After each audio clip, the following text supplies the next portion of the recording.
Hai, bertemu lagi kita pada video pembelajaran pada hari ini. Hari ini kita akan belajar PSW tingkatan 5 bidang seni halus iaitu topik 3 seni catan.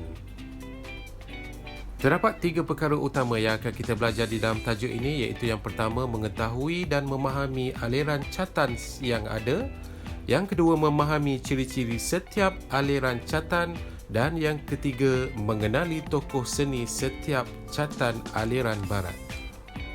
Sebagaimana yang kita telah tahu, seni catan telah berkembang pesat pada abad ke-20 sehinggalah ke hari ini, iaitu dari Eropah hingga ke Amerika dengan pelbagai aliran dan gaya.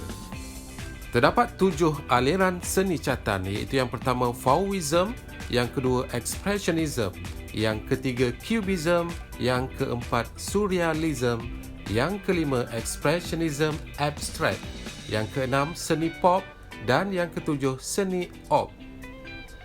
Mari kita lihat aliran seni catan yang pertama iaitu Fauvism.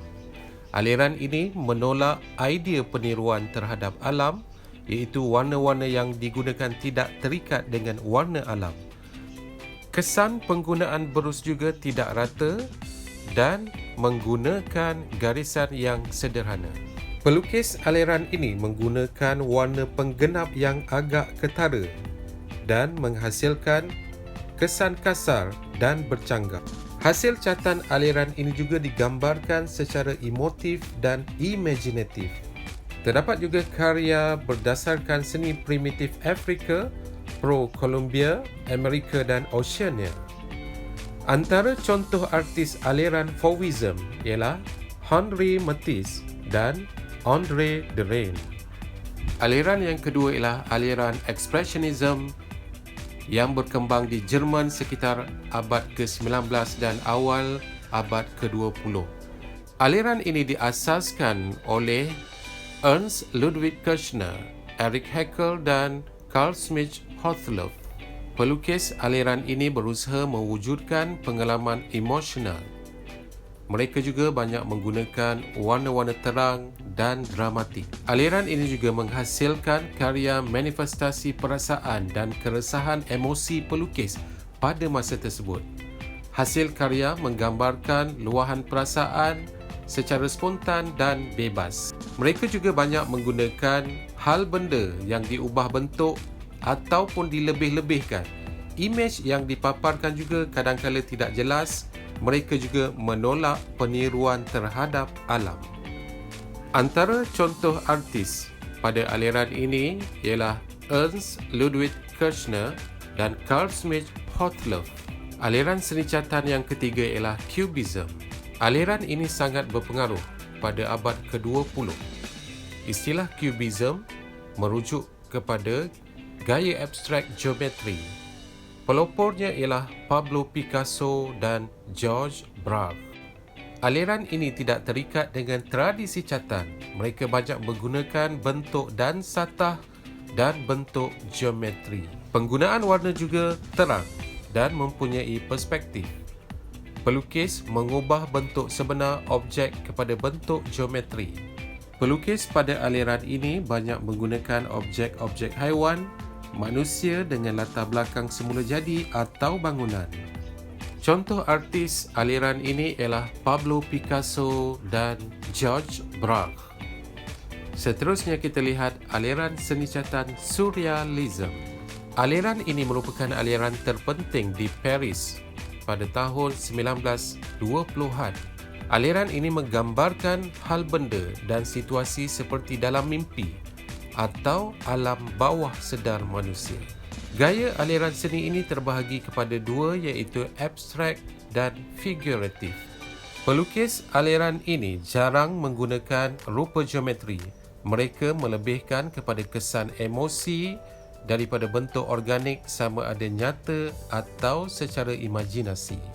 Kebanyakan pelukis pada era ini menggunakan tema hal benda yang wujud dalam kehidupan dan lingkungan manusia. Artis aliran ini antaranya ialah Giorgio de Chirico dan Salvador Dali. Aliran seni catan yang kelima ialah Expressionism Abstract. Aliran seni catan ini muncul selepas Perang Dunia Kedua yang berpusat di New York, Amerika Syarikat. Pelukis aliran ini banyak menggunakan berus yang besar dan sapuan warna yang kasar. Mereka juga menggunakan warna terus daripada bekas cat, titisan percikan dan lelehan cat secara spontan. Tema yang digunakan kebanyakannya ialah hal benda yang menjadi fokus karya mereka berbentuk abstrak, luahan emosi berdasarkan kesedaran bawah minda. Antara contoh artis pada aliran ini ialah Willem de Kooning dan Jackson Pollock. Seni aliran catan yang muncul di England dan Amerika Syarikat ini pula ialah seni pop.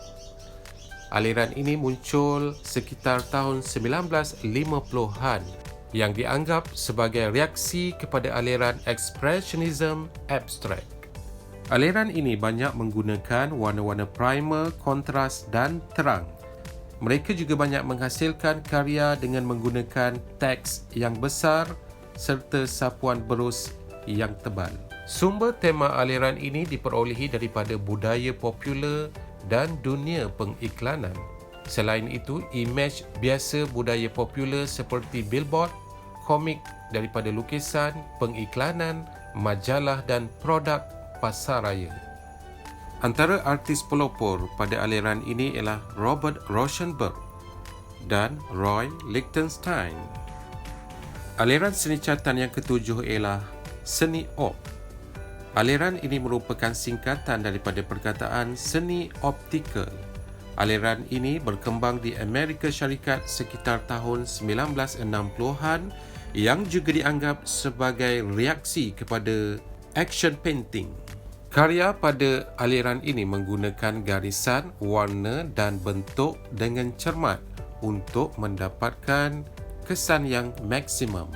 Karya 3 dimensi juga dihasilkan daripada permukaan 2 dimensi dengan menampakkan unsur ruang dan prinsip pergerakan. Selain itu, mereka juga menggunakan rupa-rupa geometri untuk menghasilkan ilusi pergerakan melalui penggunaan warna dan corak geometri.